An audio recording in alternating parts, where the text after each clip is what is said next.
1강 강의 시작하겠습니다. 자, 1번부터 지금 46번 문제 풀어볼 텐데요.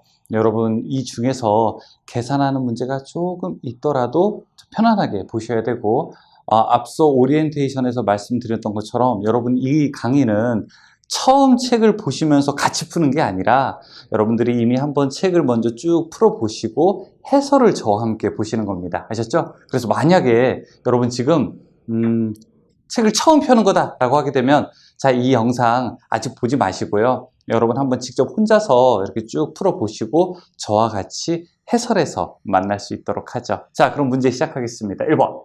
원자핵의 구속력을 벗어나서 자, 물질 내에서 자유롭게 이동할 수 있는 거, 이거 문제 출제되게 되면은 당연히 1번 첫 번째로 나오게 되는 거죠. 여기 자유전자라고 할 수 있습니다.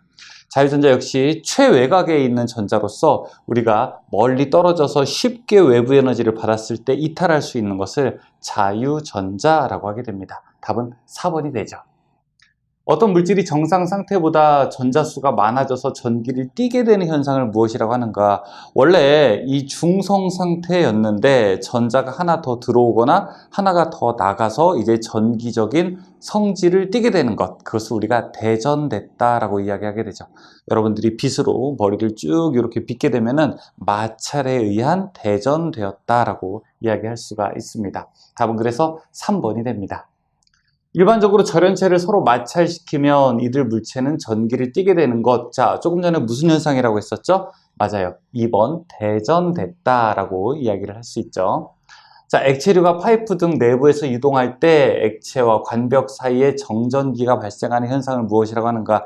정전기가 발생하는 것은 여러 가지가 있습니다. 제가 막 머리를 이제 빗으로 빗었을 때 마찰에 의한 대전이 되고요. 여러분들이 왜 전자제품 같은 거 새로 사게 되면 이렇게 비닐 뜯을 때 그럴 때도 정전기가 생기게 되는데 그런 건 우리가 방리에 의한 대전이라고 하게 되고, 지금 문제에서 물어보는 것은 이제 유체가 이제 이동할 때 생기는 건데요. 이것을 우리가 유동에 의한 대전이다라고 부르게 됩니다. 지금 해설 보게 되면 마찰, 방리, 그 다음에 유동, 기타 대전에 대해서 모두 설명을 다 하고 있습니다. 다음 중 설명이 잘못된 것은 무엇인가? 자, 1번. 양전하를 많이 가진 물질은 전위가 낮다라고 할 수 있는데, 자, 이렇게 만약에 어떤 물질이 있는데 여기에 양전하를 많이 가졌다고 한번 해보죠. 이렇게 지금 5개, 6개, 7개, 8개, 9개 이렇게 양전하를 많이 갖고 있으면은 자, 이것은 우리가 전기적인 위치 에너지, 전위가 낮은 것이 아니라 전위가 높다고 할 수 있겠죠. 따라서 1번이 이것은 잘못됐다고 할 수 있습니다. 자, 2번. 1초 동안에 1쿨롱의 전기량이 이동하면 전류는 1A이다. 맞죠?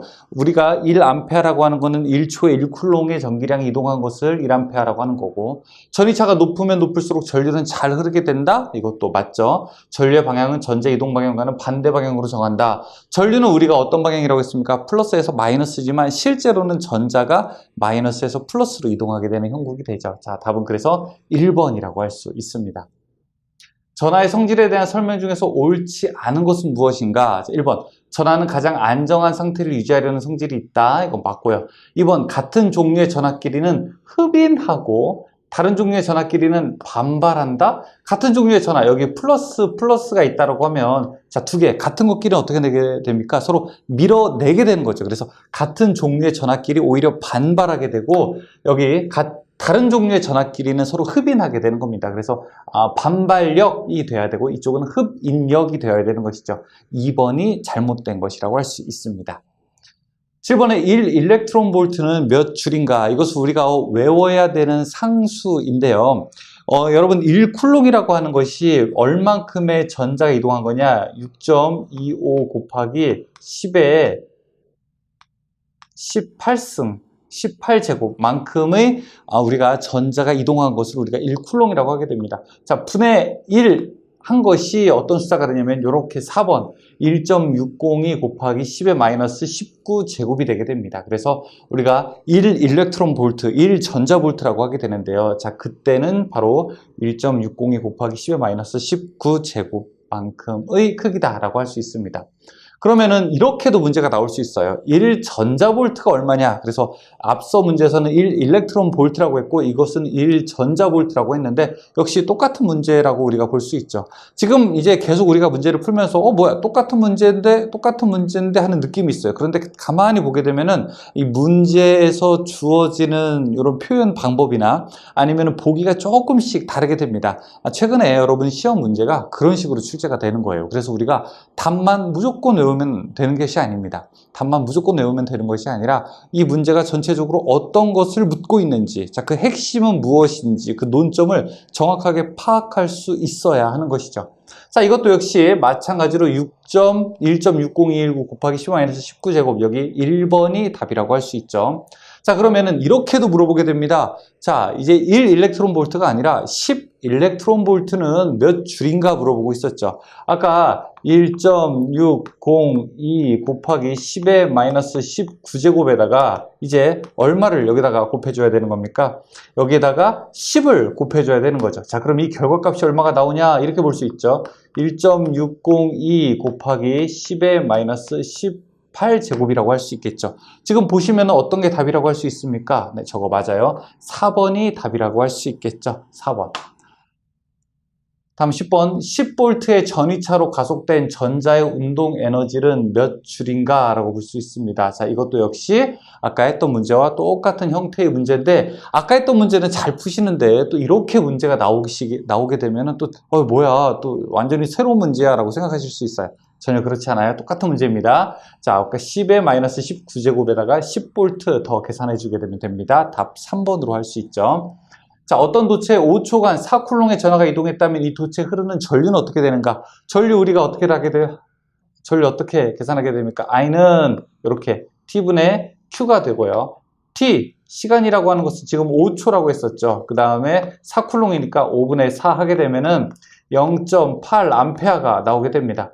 근데 0.8A라고 하는 게 여기에 없어요. 자, 답은 2번 아니면 4번 같은데, 자, 어떤 게 답일까라고 물어보게 됩니다. 이 4번은 8 곱하기 10의 3제곱 밀리암페어고요. 그러면은 이 밀리와 이 3이 없어지게 되니까 그냥 8이 되는 거고요. 자, 이쪽을 보시게 되면 요거 없어지게 되면 어떻게 됩니까? 그냥 0.8이 되는 거죠. 따라서 답은 몇 번? 우리가 2번이라고 할 수 있습니다. 자, 이런 문제가 여러분들 의외로 다 알게 됐는데 쉽게 틀릴 수 있는 문제에 해당합니다. 조금 더 주의하죠. 12번. 어떤 도체에 6A의 전류가 흘렀을 때 전기량이 3600쿨롱이라면 전류가 흐른 시간은 어떻게 되는가? 자, 전류 I는 어떻게 됩니까? T분의 Q인데, 자, 여기서는 T를 물어본 거죠. 시간이라고 하는 것은 어떻게 됩니까? I 곱하기 Q가 되는 거고요. 지금 I가 6이라고 했었고요. 그쵸? 그 다음에 Q가 3600이라고 볼 수 있겠네요. 그러면은 이 나온 값은 주의해야 할 게 이 단위가 반드시 어떻게 되냐? 시간 단위인데 여기가 초가 되니까 이 초를 다시 분으로 환산하기 위해서는 나누기 60을 해야 되는 겁니다. 이렇게 나누기 우리가 60을 해야지 이 계산값의 결과를 얻을 수가 있겠죠. 자, 이렇게 계산하게 됩니다. 그러면은 3600을 우리가 6으로 나누게 되면은 T는 IQ 3600을 600으로 나누게 되면은 지금 시간을 물어봤으니까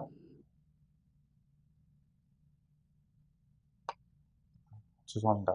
제가 문제를 잘못 풀었죠. 자, T는 I분의 Q. I가 얼마라고 했냐면 6이고 Q가 3600. 뭔가 여러분 이거 이상한 거 느끼셨을 거예요. 600초죠. 그렇죠? 600초를 다시 우리가 분으로 환산하게 되니까 이 계산은 10분이 나올 수 있습니다. 13번. 다음 중 저항값이 클수록 좋은 것은 무엇이냐? 일반적으로 우리가 저항값이 작으면 작을수록 좋다라고 생각할 수 있는데 이 작을수록 좋은 것은 바로 도체의 저항이 바로 작을수록 좋은 거죠. 그런데 저항값이 지금 여기서 클수록 물어보는 거니까 클수록 좋은 것은 절연저항, 절연물에 있는 저항이라고 할 수 있습니다. 그래서 절연저항이 클수록 좋다라고 할 수 있죠.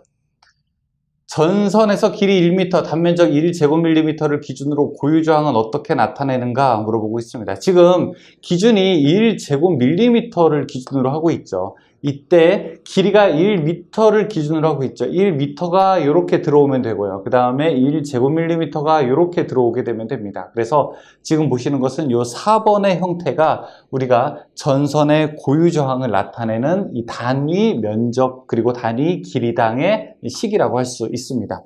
15번 1옴미터와 같은 것은 무엇인가 물어보고 있는데, 자, 이것은 1옴미터를 1, 2, 3, 4번으로 다시 유도하는 것보다 아래 보기에 주어진 것을 1옴미터로 바꾸는 것이 더 편하게 되는데요.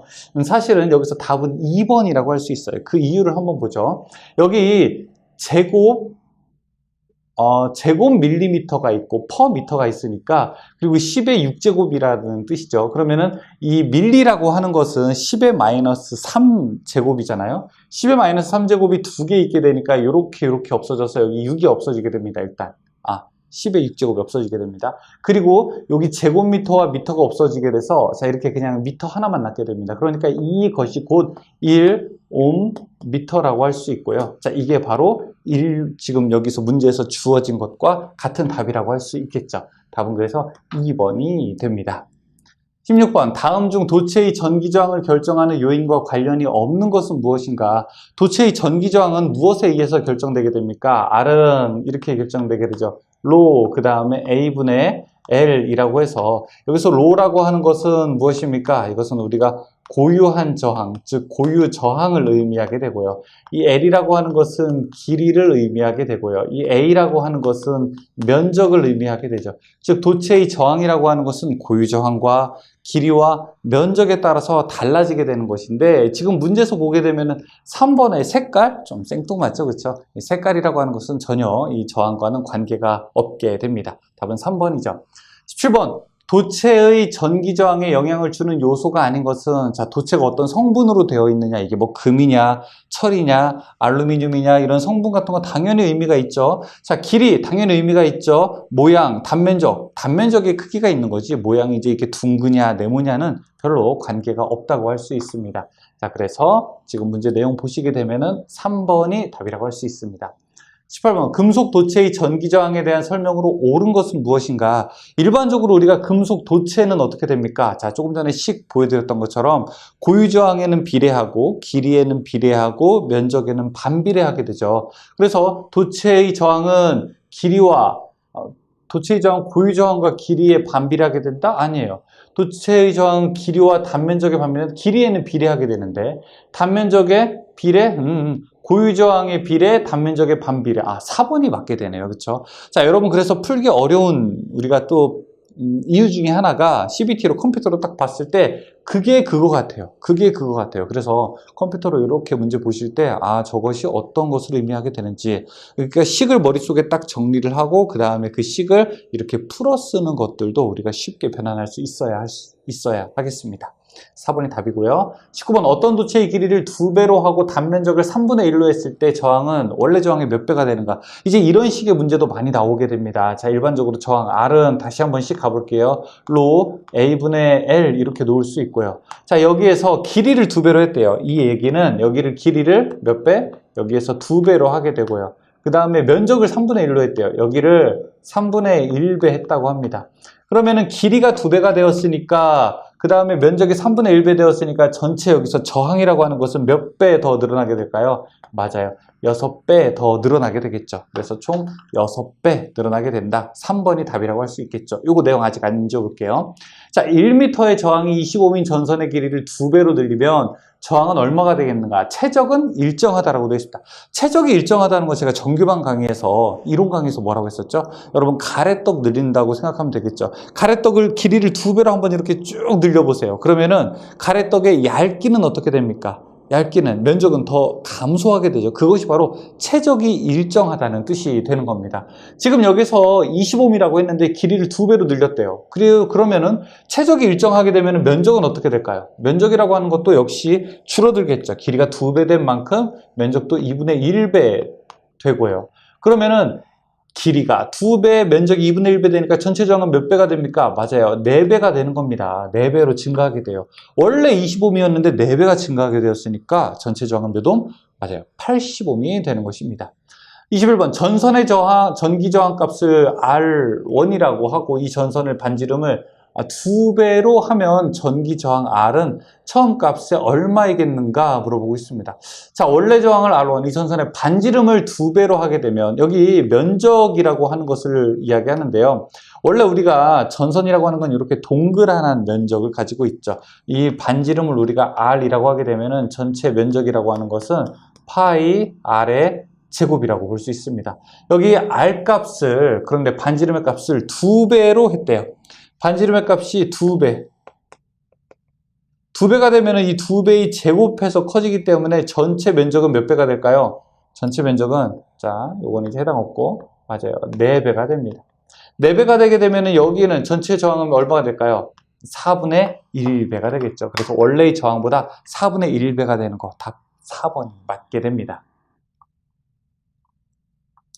구리선의 길이를 2배, 반지름을 2분의 1배로 할 때 저항은 몇 배가 되는가? 아까 반지름을 2분의 1배라고 했잖아요. 이 면적이라고 하는 것은 파이 R의 제곱인데 반지름을 2분의 1배 하게 되면 이거는 몇 배? 면적은 4분의 1배로 줄어들게 되죠. 따라서 길이가 2배가 되고 면적이 4분의 1배가 되면 전체 저항은 8배가 된다는 것을 알 수 있겠죠. 답은 이렇게 4번으로 이야기할 수 있습니다. 다음. 어떤 구리도체의 지름이 2.6mm, 길이가 1000m, 고유저항이 1.69 곱하기 10의 마이너스 8제곱일 때 구리선의 저항은 얼마큼이 되겠는가? 이거 여러분들이 한번 계산기로 풀어보셔야 하는 그런 내용입니다. 자, 한번 같이 갈볼게요. R은 로 A분의 L 이렇게 돼 있는데요. 여기 지금 고유저항이라고 하는 게 1.69 곱하기 10의 마이너스 8제곱 곱하기 면적이라고 하는 것을 보니까 지름이 2.6mm래요. 이 원의 면적은 뭐라고 했어요? 파이의 R의 제곱이잖아요. 그러면은 그래서 파이 3.14 곱하기 R 값 1.3 곱하기 10의 마이너스 3제곱 밀리니까 이것의 제곱 분의 지금 길이가 얼마라고 했냐면 1000이라고 했습니다. 자, 이거 여러분 조금 복잡하더라도 계산기로 한번 풀어보셔야 하는데 계산기로 한번 이렇게 풀어보세요. 자, 그러면은 이렇게 문제가 되면 아마 답이 3.18 나오게 될 겁니다. 지금 보시게 되면 답이 1번으로 놓을 수가 있겠죠. 답은 1번 3.18. 자, 15매 저항 5개를 서로 연결할 때 합성 저항이 가장 작게 나오는 회로를 구성했다면 이때 합성 저항은 얼마큼이 되겠는가? 자, 우리가 합성 저항이 가장 작게 나오는 것은 저항을 다 병렬로 연결했을 때죠. 저항을 병렬로 연결하게 되면은 저항 나누기 개수면 되니까 10 나누기 5 이렇게 하면 되겠네요. 그렇죠? 그러면 답은 얼마? 2ohm이 되겠습니다. 자, 15매 저항 3개, 5ohm의 저항 4개, 100ohm의 저항 1개가 모두 직렬로 접속할 때 어떻게 되겠는가 보시게 되면은 15매 저항이 3개 있으니까 이거 몇 오hm? 30ohm이 되겠고요. 5ohm짜리가 4개 있으니까 이거 얼마? 5, 4, 20ohm이 되겠고요. 100ohm짜리가 1개 있으니까 이거 얼마? 100ohm이 되겠네요. 그러면은 30 더하기 20 더하기 100 그냥 쭈루룩 다 더하게 되면은 150이 나오게 됩니다. 답은 몇 번이라고 할 수 있습니까? 답은 4번이 되겠습니다. 3ohm의 저항 3개, 4ohm의 저항이 1개, 5ohm의 저항이 1개가 있다. 이들을 모두 직렬로 접속할 때의 합성 저항은 몇 ohm이 되겠는가? 역시 보시게 되면은 3ohm의 저항이 3개 있으니까 이거 9ohm이 되고요. 4ohm의 저항이 1개 있으니까 4ohm이 되고요. 자, 그러면 13ohm이 되죠. 여기에 5ohm의 저항이 1개 있으니까 합치게 되면은 총 합쳐서 18ohm이 될 수 있겠습니다. 답은 몇 번? 답은 3번이 되겠습니다.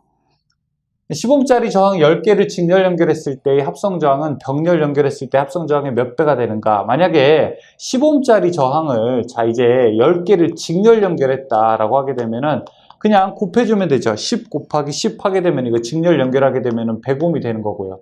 만약에 병렬 연결했다라고 하게 되면 전체 저항 나누기 개수가 되니까 이거는 1ohm이 됩니다. 그럼 총 두 개는 몇 배의 차이라고 볼 수 있습니까? 문제에서 병렬 연결했을 때 합성 저항이 직렬 연결했을 때는 병렬 연결의 몇 배가 되겠나요? 이거 여러분 조심해야 되고 병렬 연결은 직렬의 몇 배가 되냐 이렇게도 물어볼 수 있어요. 그럼 100분의 1이라고 대답해야 됩니다. 직렬은 병렬의 몇 배예요? 직렬은 병렬의 100배가 되니까 답은 여기 몇 번입니까? 3번 이렇게 우리가 놓을 수 있겠네요. 답은 3번이라고 할 수 있겠죠. 28번 12ohm의 저항 4개를 접속하여 얻어지는 합성 저항 중 가장 작은 값은 우리가 가장 작은 합성 저항을 얻기 위해서는 모두 다 병렬로 놓으면 된다고 했었죠. 모두 다 병렬로 놓게 되려면 12 나누기 4 하게 되면 답을 얻을 수 있겠죠. 하게 되면 3ohm 나오게 됩니다. 답은 1번. 15매 저항 10개를 서로 연결할 때 합성 저항이 가장 작게 나오는 회로를 구성했다면 이때 합성 저항은 몇인가 물어보고 있습니다. 자, 15매 저항 10개 서로 연결했을 때 가장 낮은 합성 저항은 다 병렬로 연결하게 되는 거죠. 다 병렬로 연결하게 된다면 저항 나누기 개수 10 나누기 10 하게 되면 1옴 놓을 수 있겠네요. 답은 1번이고요. 저항 R1R2를 병렬로 접속하면 합성 저항은 어떻게 되는가 물어보고 있습니다. 자, 저항 두 개 직렬로 한번 연결해 볼게요. 아까 직렬로 연결하게 되면 어떻게 됐습니까? 그냥 두 개를 더하면 됐죠. 그쵸? 자, 그런데 우리 병렬로 연결하게 되면은 여러분 너무나 잘 알고 계실 거예요. 합분의 곱 이렇게 이야기했었죠. 자, R1 플러스 R2 두 개를 합한 것분의 곱 R1 곱하기 R2 합분의 곱 계산할 수 있습니다. 합분의 곱으로 나와 있는 거는 저기 3번이 이런 식으로 나와 있게 되네요. 그쵸? 딱 보시면 3번이 나와 있습니다. 답은 3번. 다음 그림의 합성 저항은 얼마큼이 되는가 보고 있습니다. 자, 이 그림의 형태가 어떤 것과 같게 됐냐면 이렇게 되어 있어서 이 두 개가 마치 병렬로 되어 있는 것과 같죠. 자, 이렇게 그 다음에 하나가 또 나와 있게 되고, 자, 여기에 25옴, 그 다음에 15옴, 그 다음에 15옴이 되어 있고, 이 20과 10이 직렬로 되어 있으니까 이 두 개는 우리가 합쳐서 30으로도 놓을 수 있겠네요. 그러면은, 자, 이거 이제 합성 저항 계산해 보죠. 합분의 곱하게 되면은 30 플러스 10 합분의 곱, 30 곱하기 10 하게 되면, 자, 이거 40분의 300이 되겠죠. 그러면은, 30 나누기 4 되게 되는 거고, 이거 한 7.5 정도 나오게 되려나요? 7.5. 그렇죠? 답은 이렇게 2번으로 놓을 수 있습니다. 이것을 그대로 보면 좀 어렵고, 약간 이렇게 좀 늘려서 보게 되면 여러분들이 쉽게 볼 수 있습니다. 다음 그림에서 A, B 사이의 합성 저항은 어떻게 되겠는가? 역시 조금 전 나왔던 그림과 같아요. 30 하나가 있고 20, 10이 이렇게 병렬로 되어 있는 형태가 되는 겁니다. 자, 이렇게 35옴짜리가 하나 있고 그 다음에 20, 10이 병렬로 되어 있으니까 자, 이것은 합쳐서 우리가 30이라고 이렇게 놓을 수 있겠죠. 두 개 합분의 곱 해도 되고 30 나누기 2 해도 되겠죠. 그러면 합쳐서 15 나오게 될 겁니다. 답은 2번이 되죠. 그림과 같은 회로에서 합성 저항은 얼마큼이 되겠는가? 자, 이거 두 개 합분의 곱 한 것 더하기 요거 두 개 합분의 곱 하게 된 거죠. 합분의 곱 더하기 합분의 곱. 어떤 건가요? 자, 헷갈릴 수가 있어요. 1, 2번 합분의 곱, 3, 4번 합분의 곱, 4번이 되겠네요. 이런 거 헷갈릴 수 있어요, 여러분. 잘 보셔야 됩니다. 만약에 저도 탁 빨리 풀어라라고 하면은 이런 거 헷갈리게 할 수 있습니다. 자, 그림과 같이 R1, R2, R3의 저항 3개가 직병렬 접속되어 있을 때 합성 저항은 어떻게 되겠는가? 자, R1, R2는 일단 공동체라고 볼 수 있어요. 이렇게 하나라고 볼 수 있어요. 어떻게? 두 개를 합하게 되면. 그래서 R1, R2가 되어 있고 이거를 합한 것분에 두 개를 곱한 것. 그러니까 R1, R2를 이미 합쳐진 것에서 R3를 곱하고 그것에다가 R1, R2 합친 것에다가 R3를 곱하게 된 것. 이것도 몇 번인가요? 합한 것분에 곱한 것. 합한 것분에 곱한 것. 자, R1R2. 여기 이제 1번에 맞는 거죠. 그쵸? 1번이 맞다고 할 수 있습니다. 자, 요거 조금 헷갈릴 수 있어요. 자, 서로 다른 3개의 저항 R1, R2, R3를 병렬 연결했을 때 합성 저항은 어떻게 되는가? 자, 밑에 있는 거 2개씩 각각 더한 것분의 3개의 곱이라고 놓을 수 있습니다. 답은 여기 1번인데 어떻게 해서 이런 전개 과정이 펼쳐지게 되느냐? 자, 여기서 이제 볼 수가 있어요. R1 분의 1 플러스 R2 분의 1 플러스 R3 분의 1 분의 1을 계산하게 되면은 이렇게 우리가 통분한 값을 얻을 수 있고 자, 이것의 역수를 취하게 되는 꼴이면은 바로 1번으로 놓을 수가 있습니다. 답은 1번에 해당합니다. 자, 회로에서 A, B 간의 합성 저항은 어떻게 구하게 되는가, 얼마인가 구하겠습니다. 자, 일단 작은 부분부터 우리가 조금씩 정리를 해갈 필요가 있습니다. 자, 요거 두 개 병렬이니까 요거부터 한번 먼저 계산을 해보죠. 합분의 곱 그러면은 60 플러스 20 합분의 곱 그러면은 60 곱하기 20 하게 되면 이거 80분의 6, 22, 1200으로 놓을 수 있고요.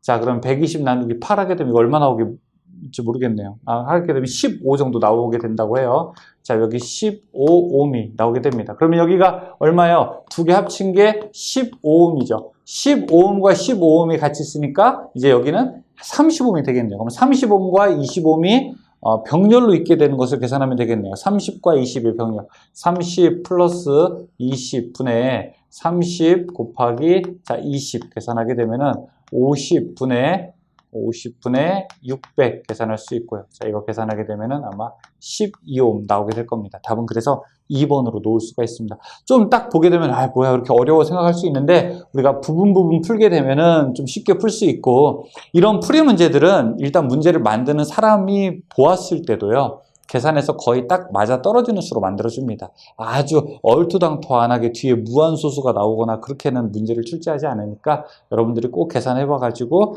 쉽게 나올 수 있다라고 하는 것 기억하시면 되겠습니다. 자, 2, 4, 6옴의 3개의 저항을 병렬로 연결했을 때 전 전류가 10A이면 2옴에 흐르는 전류는 몇 A인가 물어보고 있습니다. 이거 자 생각해 볼 필요가 있어요. 여기 저항이 하나, 그 다음에 둘, 그 다음에 셋, 이렇게 저항이 3개가 있습니다. 지금 여기 있는 저항이 자 2, 4, 6 옴이라고 하고 여기에 흐르는 전류가 얼마? 10A가 이렇게 흐른다고 합니다. 자, 이때 2옴에 흐르는 전류, 자, 이때 흐르는 전류, 자, 이 I가 얼마냐? I1이라고 하게 되면 I1이 얼마냐 물어보고 있습니다.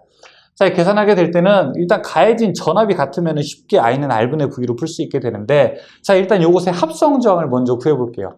자, 2분의 1 플러스 4분의 1 플러스 6분의 1 분의 1 합성 저항 먼저 계산을 해주게 됩니다. 그러면은 자, 그냥 참고해서 해답 참고할게요. 그럼 이게 1.09옴이 됩니다. 자, 1.09옴이라고 하는 것은 이거 전체 합성 저항이 1.09옴이라는 거예요. 즉, 저항을 하나로 이렇게 놓았을 때 여기가 1.09옴이 있고 여기에 흐르는 전류가 10A라고 하는 것과 다르지 않습니다. 그러면 이 양쪽에 걸리는 전압은 얼마예요? 양쪽에 걸리는 전압은 V는 IR이 되니까 자, I 값이 10이고 여기 1.09하니까 여기 10. 얼마? 10.9V가 걸리게 되는 거죠. 그럼 여기 흐르는 전류는 자, I1이라고 하는 것은 R분의 V. 자, R 값이 2니까 2분의 V. 10.9 계산하게 되면 이거 얼마입니까? 5.45A 나오게 되나요? 네, 5.45A. 그럼 답은 3번이 되겠네요. 어쨌든 이러한 방식으로 풀게 됩니다. 38번. 같은 크기의 저항 5개를 병렬로 접속하였을 때의 합성 저항을 RP라고 하게 하고 이거 P가 페로럴이라고 하는 것에 우리가 약자로 볼 수 있습니다. 병렬이라고 하는 뜻이에요. 5개를 직렬로 접속하였을 때의 합성 저항을 RS라고 할 때 RP와 RS의 관계는 무엇인가? 만약에 우리가 그냥 어떤 거 임의를 하나 놔보죠. 15옴짜리 5개를 병렬로 한번 놔볼게요. 그러면 RP는 얼마가 됩니까? 15옴짜리 만약에 5개를 병렬로 했을 때는 이거 15옴을 5개니까 2옴이 되고요. 그 다음에 직렬로 했을 때는요. 15옴짜리 5개니까 얼마예요?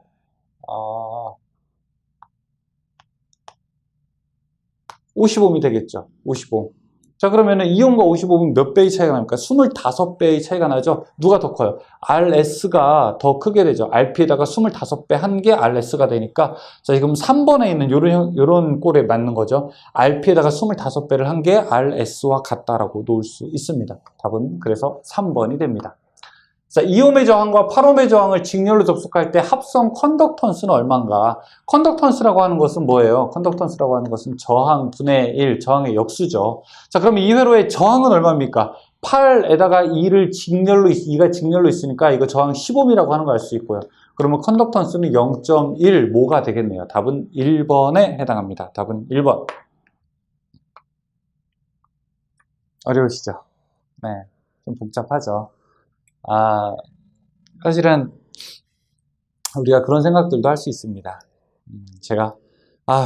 내가 전기 배우러 왔는데 갑자기 전기 배우려고 하니까 수학이 막 나오고 나는 수학 포기한 지 오래고 수학도 안 친한데 근데 솔직히 말씀드리면 저도 수학이랑 별로 친하지가 않습니다.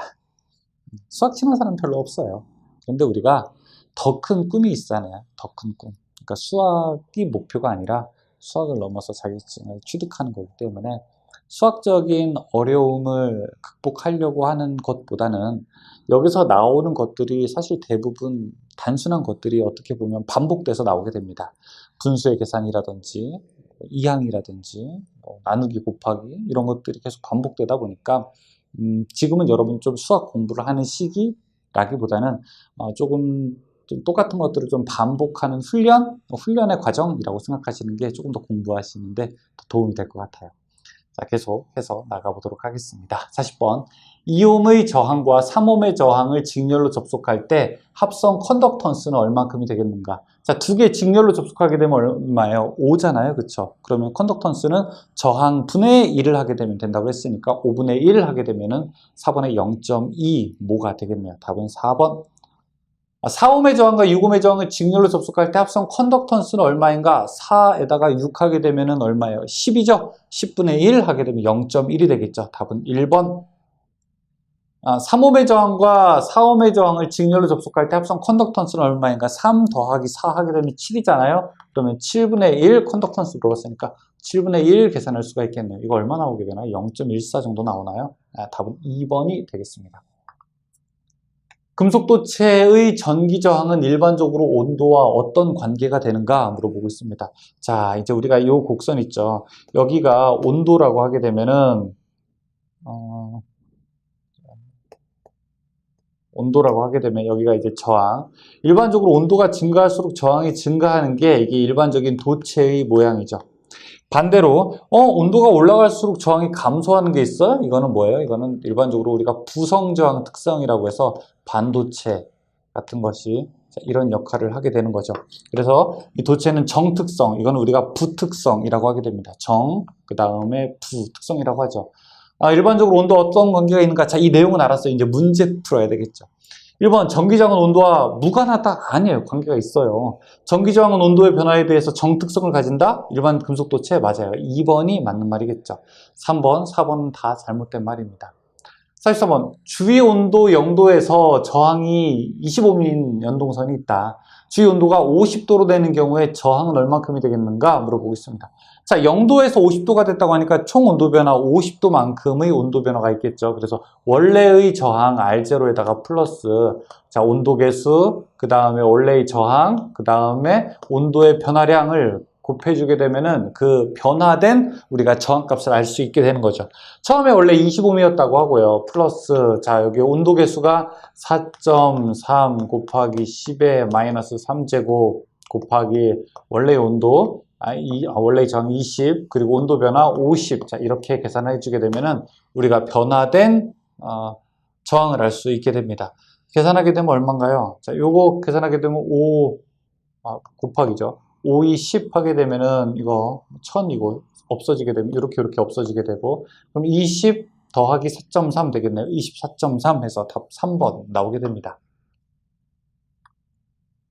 일반적으로 반도체의 저항값과 온도와의 관계가 바른 것은 반도체는 어떻게 된다고 했어요? 온도와 반비례하게 되는 거죠. 온도가 올라갈수록 반도체는 저항값이 더 내려가게 됩니다. 답은 2번이 해당되죠. 반도체의 특성이 아닌 것은 무엇인가? 자, 전기적 전도성은 금속 절연체의 중간적인 성질을 가지고 있다. 맞고요. 일반적으로 온도가 상승함에 따라 저항 감소하게 된다. 부성저항 특성 맞고요. 매우 낮은 온도에서 절연체가 된다. 맞고요. 불순물이 섞이면 저항이 증가하게 된다. 불순물이 섞이면 저항이 오히려 감소하게 됩니다. 이걸 우리가 반도체 제작 공정에서 도핑 과정이라고 부르게 되는데요. 4번이 잘못된 말이라고 할 수 있습니다. 자, 여기까지 46번까지 한번 풀어봤는데요. 여러분 힘드시니까 잠깐만 쉬었다가 넘어가도록 하겠습니다. 지금 번호가 우리가 1번부터 이렇게 쭉 문제를 풀 건데 전체적으로 맥락이 같은 것끼리 제가 문제를 이렇게 모아놨습니다. 그래서 어떤 문제는 뭐 40개, 50개도 될 수 있고 어떤 거는 한 30개 정도 될 수 있게 되는데 이렇게 중간중간 끝나게 되면은 계속 이어서 학습하지 말고 자 이렇게 한번 스트레칭도 하시고 물도 시원한 거 한 잔 마시고 혹은 커피도 한 잔 딱 마시면서 다시 몸에 기운을 돋우면서 공부를 하도록 하죠. 딱 5분만 쉬었다 하겠습니다. 쉬었다 할게요.